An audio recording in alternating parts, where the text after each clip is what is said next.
విశాఖ నగరంలో ద్వారకా నగర్ వద్ద సుమారు ₹1 కోటి నగదును పోలీసులు స్వాధీనపరుచుకున్నారు. ఇద్దరు వ్యక్తులు స్కూటీలో నగదు తరలిస్తూ ఉండగా పక్కా సమాచారంతో వారిని ద్వారకా నగర్ పోలీసులు పట్టుకున్నారు. నగదుకు సంబంధించి ఆధారాలు లేకపోవడంతో ద్వారకా సీఐ పోలీసులు మరియు సిబ్బంది ఇద్దరు వ్యక్తుల్ని అదుపులోకి తీసుకున్నారు. ఇద్దరు వ్యక్తులతో పాటు సీజ్ చేసిన నగదును ద్వారకా పోలీస్ స్టేషన్ కు తరలించారు. గుంటూరు నగరంలోని ఎన్టీఆర్ స్టేడియం, అన్నమయ్య పార్కులను ఈ రోజు ఉదయం మంత్రి విడుదల రజని సందర్శించారు. వాకింగ్ ట్రాక్ లోని పౌరులను పలకరించారు. గుంటూరు నగర సమగ్ర అభివృద్ధి తమ ధ్యేయమని చెప్పారు. గుంటూరు పశ్చిమ నియోజకవర్గంలో 5 ఏళ్లలో ₹500 కోట్ల అభివృద్ధి జరిగిందని చెప్పారు.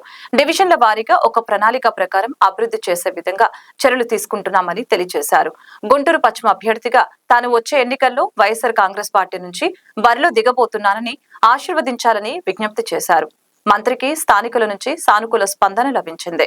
అలాగే ఎన్టీఆర్ స్టేడియంలో షటిల్ ఆడి అక్కడ వారిని విడుదల రజని ఉత్సాహపరిచారు.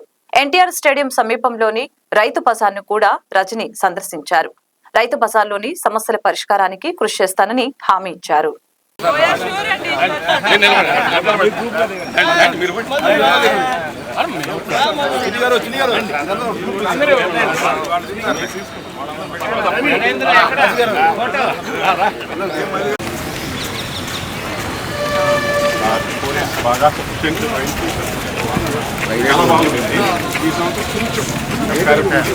ఇప్పుడైతే సార్కి వాటి రిజర్వాయర్ లేకుండా